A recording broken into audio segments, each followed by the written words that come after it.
All right, so for the sake of time, hopefully we're going to have a big discussion at the end, so I don't want to waste time at the beginning. My name is Francesca Cornaglia, and I'm at Queen Mary University of London. And I want to welcome you to this session today on pricing and policy impacts for alcohol and tobacco. We have three speakers today that are with us. We have Daniel, who's going to start with the first presentation on the minimum unit pricing for alcohol. Then Adnan will talk about whether cost reminders lead to healthier decisions. And then the session will end with Zunda, who's going to be talking about crowding out in an environment of increasing tobacco taxes. So the session is being recorded. It will be available in a week. It's going to be available online for a year. If you don't like having the transcript, you can just click to turn it off and it will disappear. Given that we've been asked to keep the questions towards the end, if you want to pop your questions in the chat box, then I'll do my best to get them at the end during the Q&A to the speakers. So we have all the presentation, the Q&A at the end. Please keep the camera off during the presentation and then turn it on when we have a discussion at the end. So each presentation, given that we only have 3 speakers, will last 10 minutes. And then we'll have an open discussion. I will keep it fluid. I wouldn't say 10 minutes per speaker to end the end. So we're going to just take questions as they come towards the end without allocating 10 minutes per speaker, if you're okay with that. Right, so without further ado, Daniel, can I invite you to share your screen and tell us all about the project? Yeah. Thank you. So I'm going to talk about a novel policy instrument that was introduced in Scotland to reduce the harms associated with alcohol use. And this is joint work with a number of co-authors at the University of Aberdeen in the UK. So on the 1st of May 2018, Scotland became the first country to introduce a minimum unit price for alcohol. So unlike a tax, this is a minimum price the retailer must charge, and the retailer gets to keep the proceeds. It doesn't, it's not transferred to the government. So this is a floor underneath the price of alcohol. It's 50 pence per 10 millilitres. So the idea here, the pathway is that when households have a binding budget constraint, any increase in expenditure on alcohol may displace spending on other items. So what we look at in this particular study is what the effect of the introduction of minimum unit pricing for alcohol was on household food purchases. And this is one part of a range of projects being undertaken by Public Health Scotland to evaluate the effects of minimum unit pricing. Quite unusually, within the legislation for minimum unit pricing, and about a need for evaluation being fitted into the legislation. So we have a natural experiment here because the policy was introduced in Scotland, but not introduced within England, our neighbours. So we have a difference in differences evaluation. So the starting point is that there would be an increase in alcohol expenditure, and this was predicted prior to the policy being introduced. The Sheffield Alcohol Policy Model, a large simulation model, predicted that households would spend more on alcohol, but buy less. And the early evidence seems to support the predictions of the simulation model. We have seen an increase in expenditure on alcohol, but also a decrease in the volume of alcohol being purchased. And that's coming across quite consistently from a number of studies. So we have this increase in alcohol expenditure. So we're looking to see, is there going to be displacement of other spending? The counterfactual that we have here is, as I said, from the natural experiment. We have Scotland and we compare them to the north of England. So we assume that the trends in food purchasing would have followed the trends that we observe in the north of England if we hadn't had minimum unit pricing within Scotland. And we believe this counterfactual is valid because there the north of England and Scotland have very similar demography. There's evidence that the drinking patterns and the drinking culture are comparable. And this is the comparator being used across this range of minimum unit pricing evaluation studies being undertaken by, or being commissioned and undertaken by Public Health Scotland. And of course, we can test for the common trend in food expenditure between Scotland and the north of England in the pre-MUP period, the pre-minimum unit pricing period. And this supports the assumption that the trends were common prior to MUP. So this is the counterfactual that we use.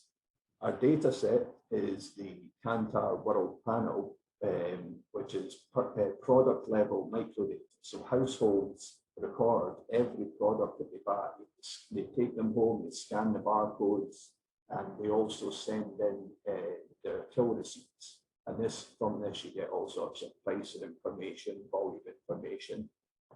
So it's a very detailed data, and we aggregate that product level data to weeks from the period of roughly 1 year before the introduction of minimum unit pricing and roughly 1 year after. It's not exactly 1 year because we decided to use all the data that we had, but it's very close. And then we deflate to use real prices. So we have the treatment and the comparator group. They're different sizes, quite substantially different sizes. The comparator group is almost 3 times the size of, in terms of the number of households, of the treatment group of the Scottish households. So to make sure that we use all the data and also to correct for any differences in terms of the characteristics of these households, we weight the regression, we use entropy balancing, and we get a very good comparison between the two groups after weighting. And then we have this model specification where our outcome variable is either expenditure on food, so food spending, aggregate volume of food purchased, and then in the second stage we disaggregate the product level. So we have the spending on a product and also the volume of a product purchased. Then we have a treatment group dummy, which is the area dummy, so Scotland or the north of England, sorry. Then we have the treatment period dummy, so pre-MUP, post-MUP, and the main effect that we're interested in is the interaction between these two, because we're interested in Scotland in the post-MUP period. We control for the household characteristics, household fixed effect, and then we have month variables to capture any seasonality. So this is our main result. This is for aggregate food spending and aggregate food volume. The coefficients are approximate percentages as decimals. So what we see is in the post-MUP period in Scotland, household food expenditure decreased by 1.2%.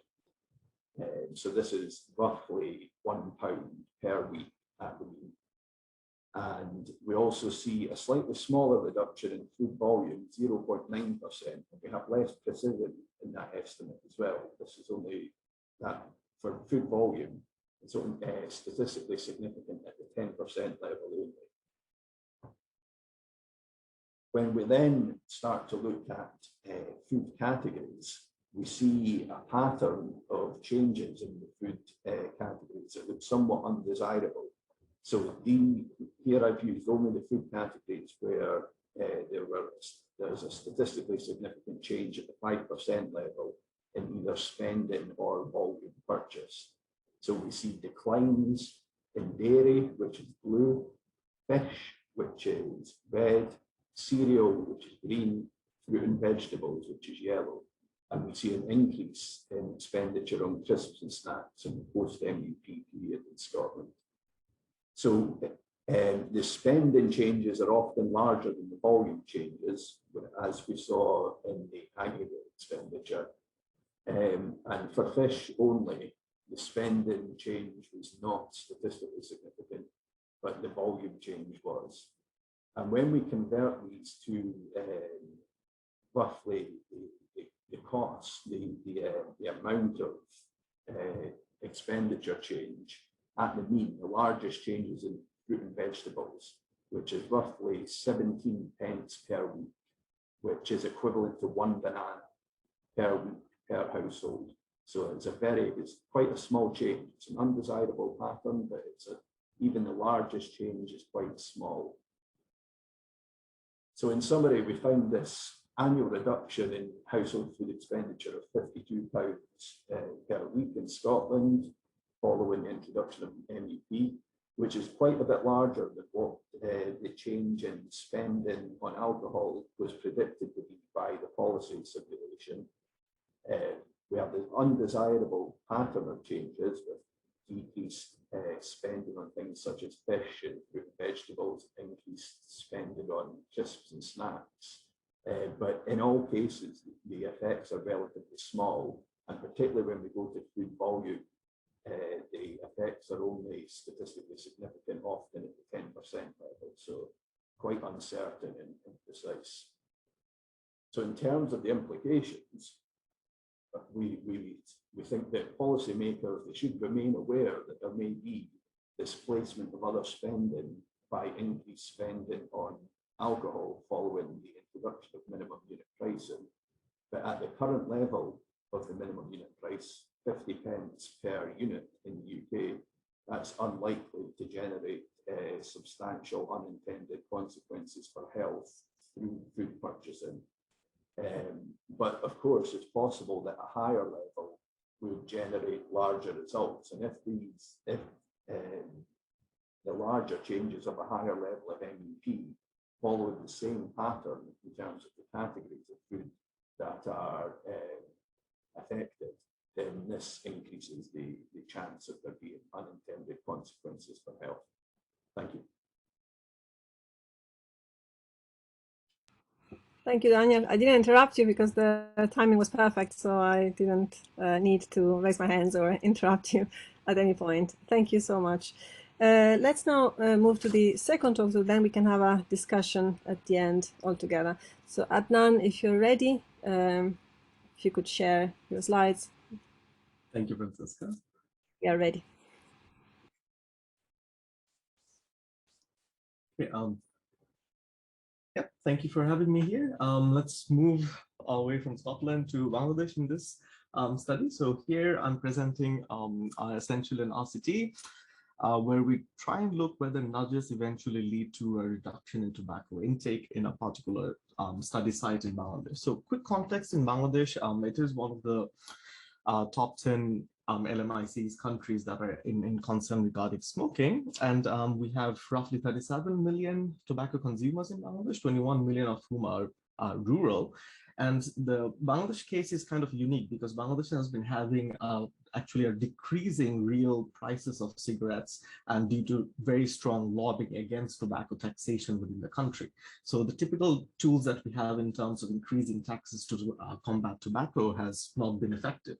So this calls for an increase or an innovation in terms of demand-centric approaches to combat these these products. Now, the study set that we look at has exceptionally high rates of tobacco consumption, and I'll go in details about the study site in a bit, but the households are seen to spend about approximately 10% of total household expenditure behind tobacco, and these are rural poor households, and if you look at per capita basis, it's almost as high as 39%, and this is not new information. It's actually been known since the beginning of 2000s by a paper by Fronsen.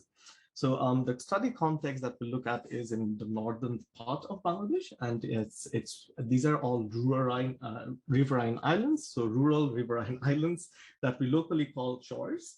And these are essentially land masses that form at near the end of river basins by silt and alluvium depositions, and they're usually fertile lands.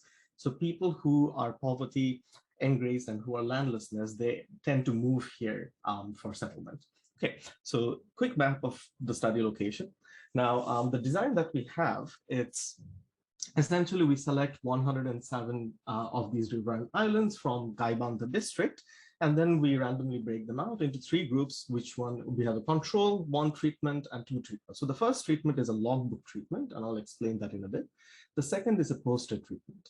So from each of these charts, the riverine islands, we select 42 households, and then we end up eventually with a final sample of 859 households with 827 males and 388 females who consume tobacco, distributed roughly equally among the 3 groups.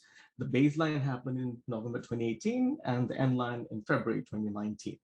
So let's talk about the interventions a little bit. So the first intervention, that's the logbook intervention, provided essentially a record-keeping logbook, which is kind of standard in the literature, but it's modified and tailored to the local context for the household head and his or her spouse. I should say his spouse because all our household heads were male. So what they did is both of them maintained this logbook on a daily basis. And the idea essentially is to provide them daily nudges in terms of the cumulative expenditure behind tobacco. We do not use this data for analysis, so the accuracy doesn't really matter to us. It's the entire purpose is the regular reminders of the logbook. The second intervention provided household level posters. Now, why household level? Primarily because in the first, the graphical warning labels that we usually have on cigarette packages, they're missed out by majority of the people in these riverine islands, simply because they around 55 to 60% tend to buy loose cigarettes or tobacco. And the smokeless tobacco products do not have the graphical warning labels on top of them. So we said that, okay, let's try and put these posters inside the household. So we put 2 posters inside the household. The first showing a male who's smoking and the effect of the secondhand smoking on the child. And when the posters were given, they were explained. And the second one focused on the females and their consumption of smokeless tobacco because none of our females in the sample smoked. So it elaborated the in utero effects of consuming smokeless tobacco products on the child, as well as potential malnourishment in other children in the household. So now, once we have that, here's a quick look at the balance that we had from the sample. So our variables are roughly balanced in among the 3 groups. So given that, we follow Mackenzie from his JDE paper, showing that because our N is low, especially for females, there are some complications with power. So let me just put that out. So we wanted to boost power as much as we can. So we followed the ANCOVA specification, where our outcome variable are either expenditure or count of both tobacco, smoking tobacco and smokeless tobacco products, as well as breath carbon monoxide levels. So we used a smokerlyzer machine to get their breath carbon monoxide level, which is like an objective measure. And that was important because we wanted to be sure that the amount of tobacco that they're reporting at end line is not driven by, like they were kept blind during the intervention, but if they got a hand of what we were doing, they would want to underreport at the end line. Thankfully, correlation checks with CO level, the breath carbon monoxide levels showed that they were not doing that. And the rest is the usual. We have 2 treatment dummies, and we also control for the baseline level of the outcome. We also try this with and without controls. The results stay fairly similar. So quickly on to the results. The first set of results indicates that both the interventions did work in terms of reducing the carbon monoxide levels, but this is only after 6 weeks from the end of the baseline. So the intervention went on for 4 weeks, then there was a 2-week gap, and then the end line information was taken. So this is fairly quick. So this might be representing an initial adaptation to the intervention itself. So there were roughly a reduction of 10% in both carbon monoxide level and total tobacco expenditure. But when we break it down by type of tobacco products, we see that while smoking tobacco product expenditure fell down for the logbook treatment, cigarettes were the highest to fall, and that was expected because cigarettes are more expensive than beeries. So beeries are filterless tobacco products, smoking tobacco products, which are actually more harmful than cigarettes. So, but we didn't see an increase in beery sticks, which is promising, but we do see an increase in the smokeless tobacco expenditure. So people had a substitution effect. They shall substitute away from smoking tobacco to smokeless tobacco simply because it's cheaper. Okay, and we'll see that this effect is mainly driven by the males. In case of the poster intervention, we don't see the substitution happening. we do see a reduction, but we don't see an increase in smokeless tobacco expenditure. If once we split the samples by gender, we try to look at that, we see that this effect is mainly driven by males. As I've seen, we don't pick up much significance in terms of the females. That could be due to the low power. There might be something that we're still missing out here. Okay. So key takeaways: males are paying heed to expenditure behind tobacco, but substitutes away to cheaper alternatives. The poster treatment was more successful in making the negative health effects more salient. Maybe that's why we're not seeing that substitution. But the poster treatment also had a reduction in the number of beeries they consumed by 17%, which is promising.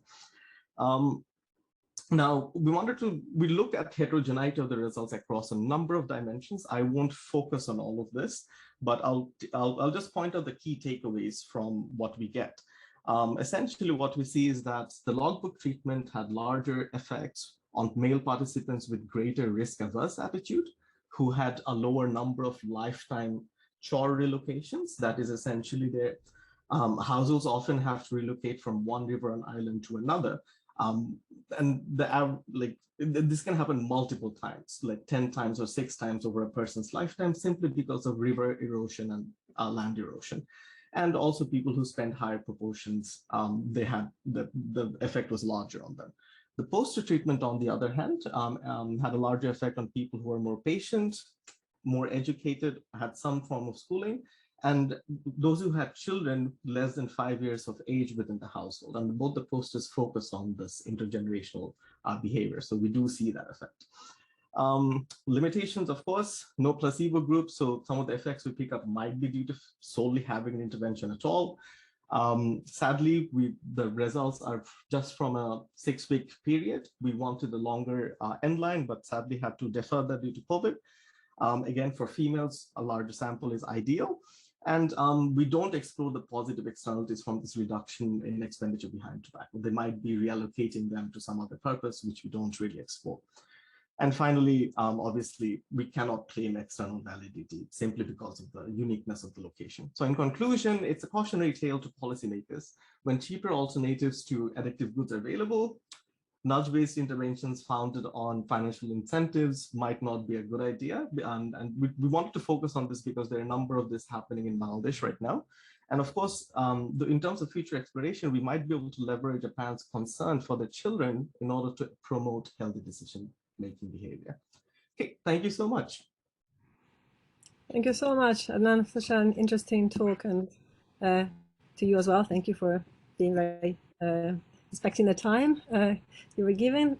Much appreciated for keeping time of the whole session. And now, last but not least, we have Zunda presenting the paper on crowding out in an environment of increasing tobacco taxes. If you could share your slides with us, and the floor is yours whenever you're ready.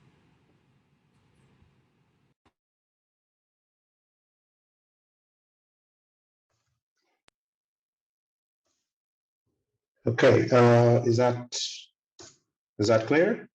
If you could make it bigger, it's a bit. Yeah, there we go. Perfect. Thank you so much. All set. Okay, so first of all, thank you very much for the opportunity to present this. My name is Zunda Chisha. I'm a PhD candidate at the University of Cape Town. I'm also a researcher at the research unit on the economics of excise products. So I'll be talking about some work that I've only just recently started to work on for one of my PhD chapters. So I think the global picture on just tobacco epidemic is sort of a well-known story at this point. We have over 1 billion smokers. Most of these are in low and middle income countries. And we have this problem that it's a growing problem in the low and middle income countries. We also know that tobacco claims, over 8 million lives each year. And just for comparison's sake, this is greater than, the combined deaths from AIDS-related, TB-related, and malaria deaths, just to sort of give you a scale of the problem. We also know quite a lot about, how to actually control tobacco. I know there are several different interventions out there, but I think a number of studies have shown and quite extensively shown how tobacco taxation has been quite effective in sort of reducing the use of the product. So the context that I have here is basically within South Africa, and what I'll be looking at is how during the period between 1994 and roughly 2010, South Africa was sort of leading the charge in terms of its policy on tobacco taxation. It basically introduced some very large increases over that period. So if we look at just the tax burden in terms of the excise tax and VAT, as a proportion of the retail price, we find that this increased from roughly 33% in 1994 to over 50% in 2006. And of course, this led to large price increases. And what we know about this is that it generally follows the law of demand. We know it's an addictive substance, so it's got an inelastic demand. But even in that sort of setting, we still have quite large decreases from consumption as a result of tax-induced price increases. So over that period, South Africa basically had reductions in prevalence of roughly from 1994 of roughly 33% of smokers to roughly less than 20% in 2012.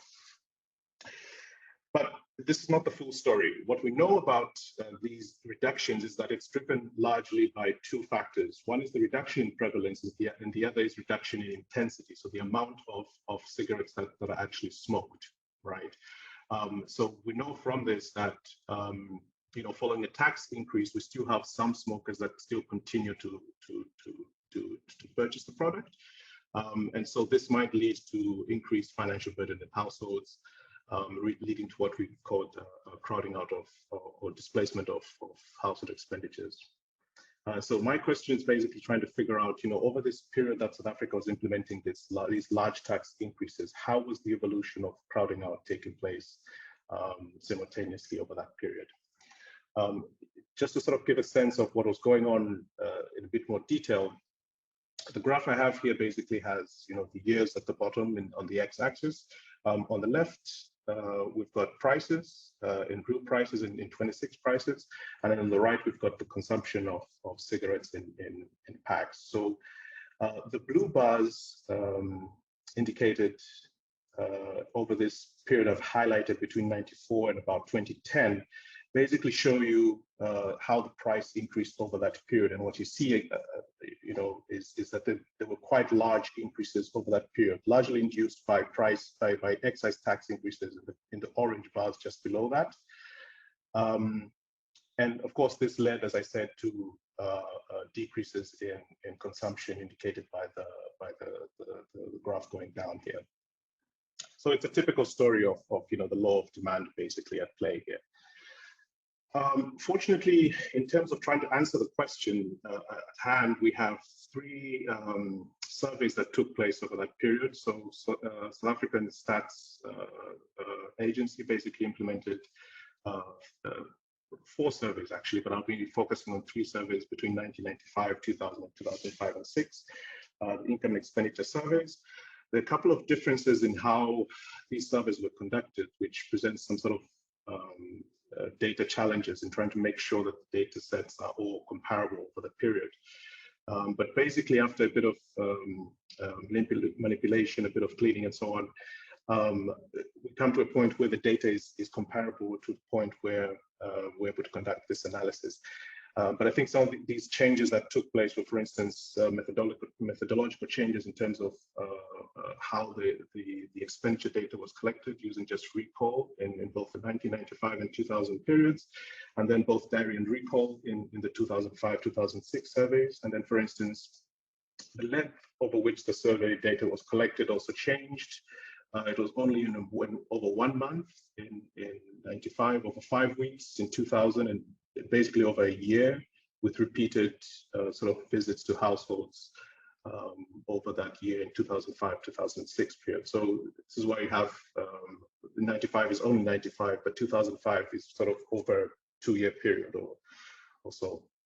There's also a classification change that took place in 2005-2006. So prior to that, there was the use of the standard international trade classification,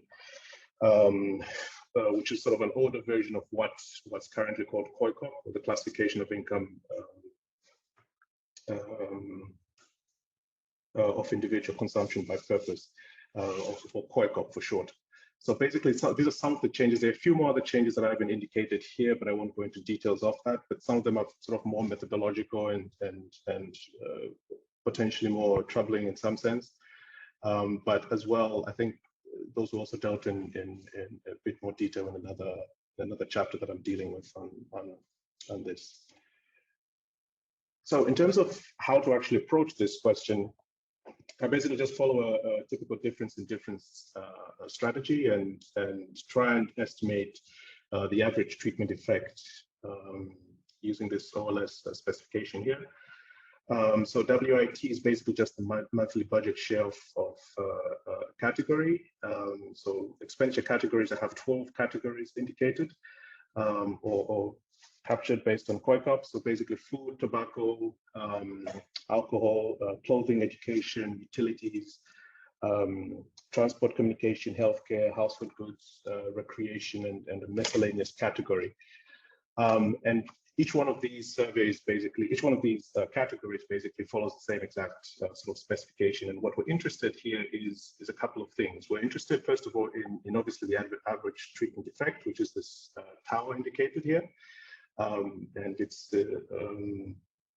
that basically tells you the evolution of the difference in budget shares between households that report tobacco expenditure and those that do not. So in terms of sort of the treated versus control groups, the treated group obviously is going to be the households that do report tobacco expenditure, whereas those that do not would be the counterfactor in that sense. And then of course the treatment is the tax increase itself. Difference in difference, as we all know, I think is really premised on the validity of parallel trends assumption. But in my case, what I basically do is relax that assumption by adopting a method that Buddy 2005 proposes. And basically, in this method, he sort of proposes sort of a weighting procedure that allows you to reweight your entire data set based on some characteristics that employ the use of both a propensity score and some additional parameters to basically come up with a distribution or a redistribution of the data set, allowing you to have a counterfactual that's quite similar to what you have in the treated.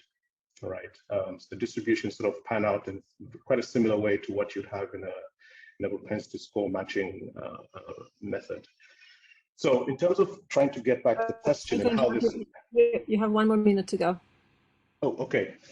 So in terms of what difference in difference can actually tell us, it basically, if we're able to look at both baseline estimates of crowding out as well as the average treatment effect, we're able to tell the evolution of crowding out over that period. The key takeaways, I think, from what I've currently got from this is that if I compare 1995 to 2000, we sort of see if we're looking at this from sort of welfare perspective, a sort of negative impact on the welfare of households, in the sense that we have increases in crowding out on education, transport, communication, and recreation, but as well as an increase in crowding in on alcohol. And if you think about this, the products alcohol and tobacco are generally considered complements. So if there's an increase in expenditure of alcohol, then you're sort of taking away from what you might be able to spend on other household items.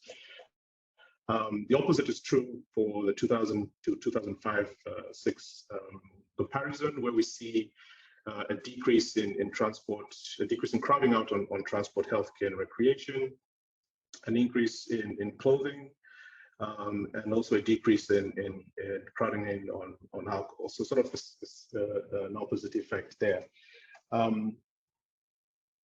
Just to sort of rush into the conclusion a little bit, basically, I think we've sort of got a sense of what happens when tax increases, right? We know that, it reduces the number of smokers, it reduces the amount of tobacco that's actually smoked, right? So there's prevalence and intensity effects, as I said earlier. But I think what's interesting, I think that's coming out of this study is really trying to figure out what's happening to the sort of the neglected group in this discussion, and that tends to be the smokers that do remain smokers, or that the households that do still incur expenses from tobacco expenditure after the tax increases. And I think what I'm concluding out of this is the fact that there is the possibility, quite a strong possibility, that some households may be suffering from increased displacement of household expenditures resulting from the tax increases. And one way policymakers might be able to address some of this is, for instance, increasing the case for cessation programs among smokers that do continue to smoke. I'll end here, and I'll invite any questions, but thank you very much. Thanks, Zunda. Sorry to rush you, but I'm trying to keep it time. Thanks to all three presenters. What we're going to do now is to open up the floor for discussion. Whenever you're asking a question, if you don't mind turning your video on, and if you prefer not to speak up, but to write, you prefer to write your question in the chat, I'm very happy to read it for the speakers.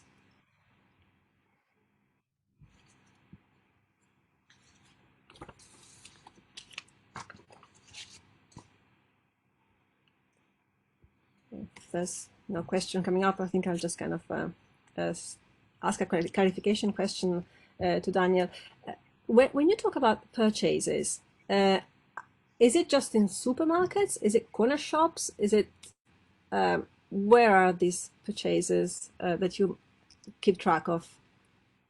I mean, that's one of the great things about this detailed data set that we have. It captures purchases, all purchases that are taken home for consumption. So we don't capture on sales of alcohol or anything like that, but any purchase from a supermarket, corner shop, discount traders, online purchases, all of those things are within this data set. So we're getting very detailed information on the purchases being made and also where they're being made.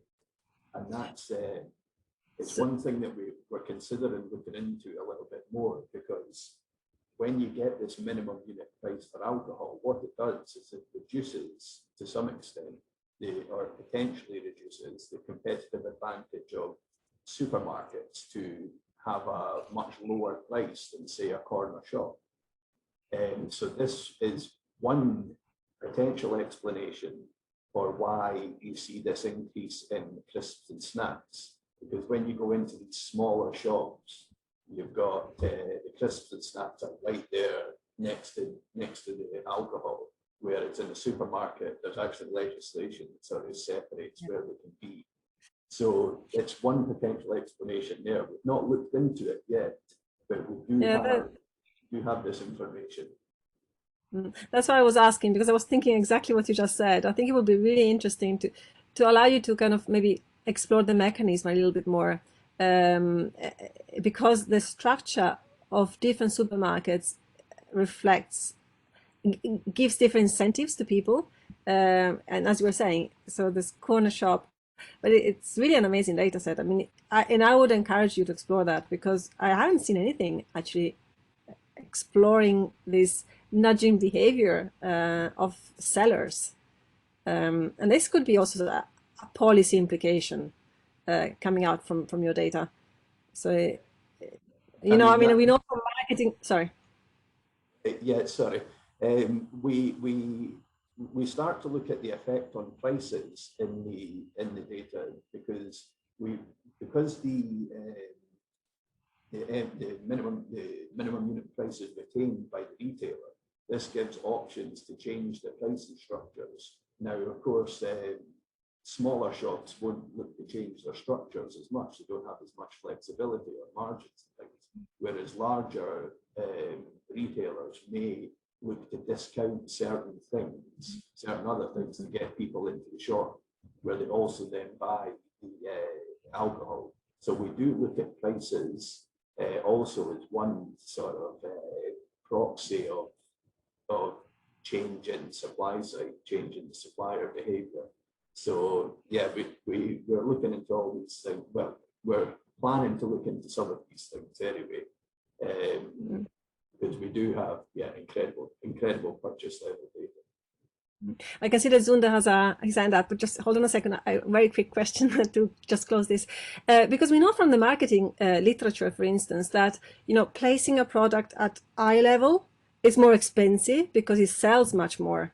So, and this is something that also small shops could do. So I think maybe looking at the marketing literature on this might give you some insights on how to think of policies that could be adopted differently from different locations. But I'm happy to talk about this maybe No, later. thank you. That's a good suggestion. Yeah. Zunda, sorry, you had your hand up. Yeah, I just had a question for admin actually from your presentation. So thank you very much for that. Very interesting stuff from Bangladesh. I was just sort of curious, you know, if you might be, if you had any thoughts about sort of selective issue going on with the, I think it was the first intervention on maintenance of logbooks. I mean, I'm wondering about the literacy rates, whether or not you might have some self-selection problems there. Yeah, Just thank your you, thoughts thank on you. that. Thank you, Zinda. That's actually one of the first things that we were worried about when asking them to maintain that. And so that's exactly why we designed the logbooks in a pictorial manner. So before the intervention started, we essentially had an FGD with people from other river islands of similar demography, and they all suggested that if it was just writing down in terms of numbers, it might be difficult. Instead, if it's like a tally system, it gets better. So what they do is in the counting cases where they couldn't actually put in the actual numbers, they could just tally it down and then would collect it back later on. Because we did have a large sample who were illiterate, as in illiterate in the sense that they never went to school, but they still could read and write. Yeah. Thank you. Thank you for the question. That's a very good point. Yeah, I was wondering the same. And I was also thinking, what's the reason why, so correct me if I'm wrong, but you never have a group exposed to both interventions, right? And I was wondering what's the rationale behind it, this decision? Why have you decided? Because I can see some synergies between the two that, but I don't know. No, it's okay. So first of all, there were budgetary limitations to do that. That was one of the points. And the second reason was the NGOs that we're working with, they wanted to roll out one of these programs. And to them, the poster intervention was more cost effective than the logbook intervention because there were issues of compliance and checking up with them on a regular basis. So they were also not keen on trying both at the same time. And then there was a bit of back and forth with that. So that's more of a logistical reasoning rather than like anything regarding to the design of the study, because we wanted to try both together as well in terms of whether we get a larger effect or not. But sadly, we couldn't look into that. I see. And I guess the reason for a very short time horizon is just money, or? No, so the idea was that we wanted a short-term effect, and then we would go back 1 year later and then take a longer-term end line. But then that's exactly when COVID hit, and then we had to shift it back. So we still have that in mind, but let's see when that happens. Yeah. Yeah, because it's such an investment to set all this up that it would be great, I think, to be able to say something more in the longer term. But is there anybody who would like to? I think there's a question for me that's come in from the chat, so I can answer that. Yeah. Yeah, it's just because I live in Wales and we've got this policy now that there's more taxation on alcohol. I wondered if it was the same as in Scotland or different. Well, so it's at the same level of 50 pence per unit. It seems to work in the same way. And the early evidence coming out, so one of the papers I referenced on the change in alcohol expenditure by Anderson, that was just published in the Lancet Public Health recently. And they use the same data set that we do, the Kantar World Panel, doing an interrupted time series analysis, and they use both, they do it separately for Scotland and for Wales. And you're getting very similar results, that there's this change in the unit price of the alcohol purchases, of course, and also the level of purchases by households. So it looks to be that the expenditure effect is generalizable. Now, we would expect that that would then lead on to certainly the aggregate effect on food expenditure. So we would think that there would be some displacement there. We don't have that data because whenever you order data from the Kantar World Panel, it's for very specific groups. So all we have is Scotland and the north of England. But the team, Anderson et al., I think they're at Newcastle, they have data for Scotland and Wales. And certainly there's the initial comparison on the alcohol expenditure effect is consistent. Oh, great. Thank you for that. Yeah, I'll go and look for that reference. Thank you very much. I can see, Anand, do you have a question for? Thank you. Yeah, I had a quick question for Zunda. Like, one of the interesting things that I spotted, like, I was thinking, like, in terms of your take home, and correct me if I'm wrong, like, so alcohol crowding increased between 1995 and 2000, and then it decreased between 2000, 2005, and 2006. I thought that was quite interesting in terms of at least the complementarity between cigarettes and alcohol uptake. And I was thinking, like if you follow the standard Becker model, like in terms of addiction and that, this is kind of contradictory, right? So I was thinking if you have any gleaming or idea in terms of why that might be happening or what's happening there. Yeah, look, so full disclosure is I've actually just started working on this, I think in the last probably 2 months thereabouts. So this is sort of the first stab at the results that I've sort of come across. And the previous analysis that I did on this was just sort of cross-sectional analysis on each of the surveys that I indicated there. Actually, I included the 2010 one, just the most recent one there as well. But all of that was just sort of cross-sectional, and you sort of see similarities in terms of how the crowding out sort of plays out over time. But because you're looking at it at a cross-sectional level, you can't really sort of make that sort of assumption too strongly. But yeah, no, you're right. There's definitely some very interesting things going on there. I don't have the answer just yet. This is what I guess the point. But yeah, it's definitely something that I'll be exploring in a bit more detail in the coming weeks and months, I think. Thanks. Adnan, quickly, are you worried of any spillover between households? How do you, I mean, have you thought about it? Are you taking care of any? I just don't know what the structure of the village is. I wonder whether, I walk in a household, I go for a drink, for dinner at some friends, I see the post and then I walk home. I don't have it at home, but I saw it. I was wondering what you've done for that. No, yeah, absolutely. We were worried about spillovers.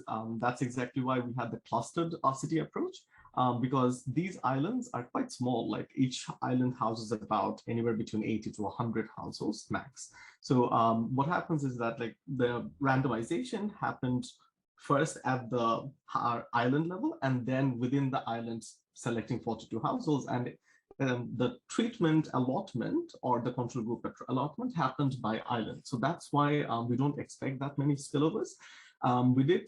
We do have some information about people who were not selected to be part of the experiment, and we don't see any.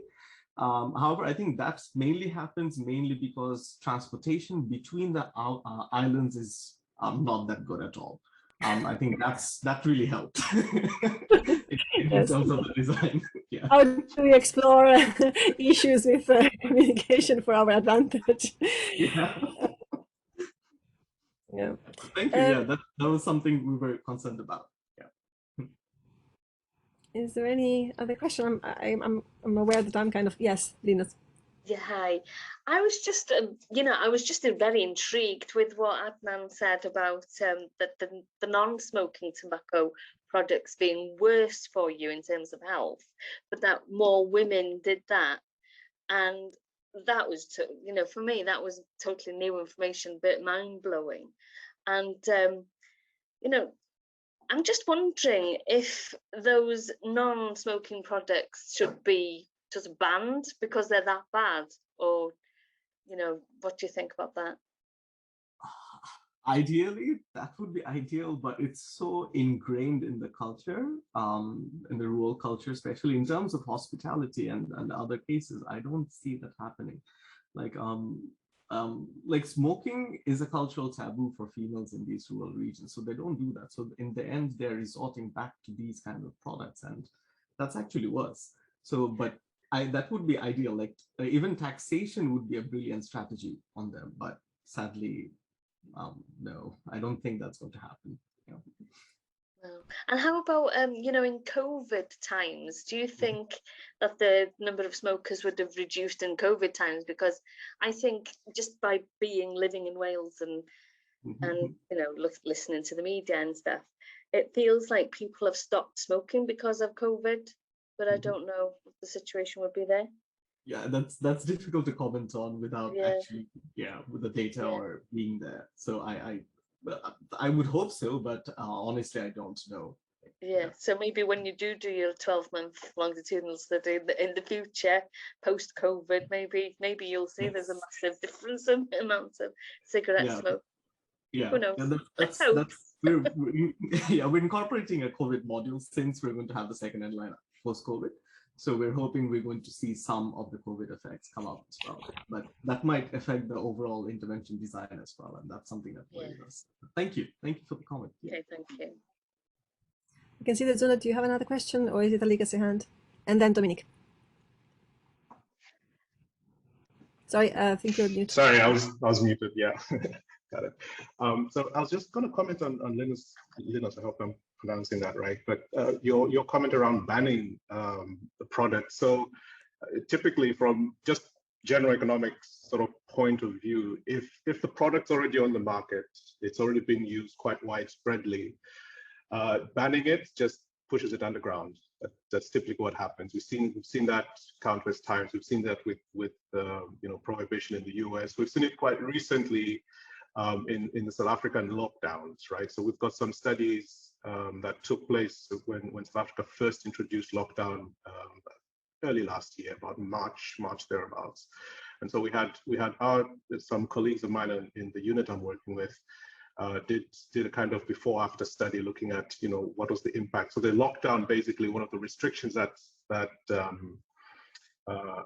one of the conditions of the restriction was the banning of tobacco sales completely. So effectively, that's sort of banning, you know, making it illegal to purchase any cigarettes. And there were some initial studies from other groups in the country that basically showed that there was some kind of effect in terms of reducing consumption, some cessation effects, and so on. It's hard to say whether or not those are lasting effects. Obviously, that's going to be time will tell. But basically, what we found from our study was that, you know, people were still buying these products at much higher prices, sometimes, you know, double the price that you normally find on the market.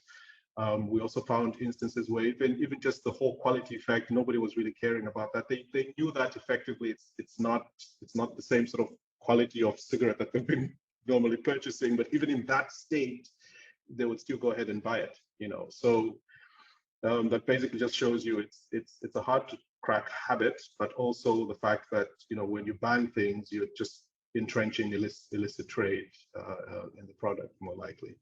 Yeah, of course, I didn't think of that. That I would just go underground anyway. But yeah, that's really interesting. So I reckon probably the taxation thing is probably the way forward with that as well, isn't it? And to make it even higher price than cigarettes, so that the women don't do it. I don't know. I know if it's a cultural thing, it's very difficult, isn't it? Like when people come around here to my house, I would offer them a cup of tea, and maybe that would be caffeine, and that is just bad. Yeah. Dominique, you had a question. Sorry, Dominique, yes, you had a question. Yeah, first of all, thank you very much for your presentations. My question goes towards Daniel. As Sunda and Adnan showed that with increasing prices or other interventions, people tend to switch to, for example, alcohol, as in Sunda's first time period, or to non-smokable tobacco products. Do you expect something similar in Scotland, as you already showed that people tend to switch to increase their expenditure in snacks and unhealthy food? Do you expect to have an increase in expenditure for smokings as well? Yeah, that's a tricky one. quite where the displacement goes, I wouldn't expect that there necessarily to be an increase. I would expect that you have a constrained budget. It's sort of one unit, and a greater proportion of that is going on alcohol, which leaves less for the other things. Now, whether I don't see how that would necessarily increase the consumption of other negative health producing goods or addictive ones. I mean, suppose we do see it. It's a tricky one. That. What do you think, Zinda? Like, because in terms of my results and yours, would my results suggest that I'm missing part of the displacement when we put them with yours? Yeah, look, it sort of depends on what's happening with the other products in terms of what you're doing. Because I mean, there's a lot going on in the economy, first of all, right? But to my mind, I think it would also depend on you know, what sort of control measures are you putting in place for the control of, say, tobacco, for instance, right? If you also have, you know, taxation on tobacco going on in addition to minimum unit pricing on alcohol, then the effect of sort of the complementarity between the two products, then it sort of depends on how much of that effect is being played out in the over economy or the over economy of the household, right? So. Yeah.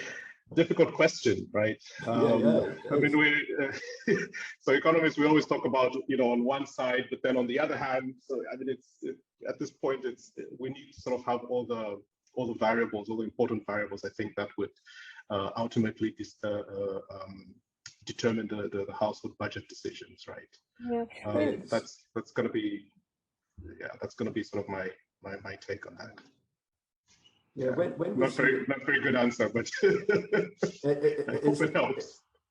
It's a difficult one, but it's one that we'll be able to check against trends in, say, tobacco purchasing within Scotland. We don't have it within our data set as such, but it's something that we'd be able to look at. I mean, when we see the increase in the crisps and snacks, you would think of these as complements with the alcohol. The alcohol is going down in terms of the absolute expenditure. So there's something else driving that. We think that might be the different locations within which you go to purchase them. But yeah, that's a very good question. And it's something that I'm now going to have a look at. So thank you. We only have a couple of minutes left, unfortunately, and I really can't resist asking a question to Adnan. I'm going to use 1 minute after two. You do the disaggregation by gender. What's the reason why you haven't done that by age or by smoking status, like heavy, light smoker, or with, without children? I don't know, other dimensions. Is there a reason why they didn't work, or you had reasons for not trying? I actually did, but that's in the full paper. For the sake of time, I didn't present that. Yeah, but we already checked at that. And just. Do you want to tell us briefly just what you found? Yeah, sure, absolutely. In 30 seconds. Yeah. Yeah, absolutely. Like in terms of like the heterogeneity, we did it by 8 dimensions by splitting the sample. And then we do see those heterogeneity results in terms of whether you have children or not. That has a differential effect. In terms of age, we find that older smokers the effect was larger for them rather than younger smokers. And that was interesting to us because we expected the poster to be more effective to younger smokers as opposed to older ones.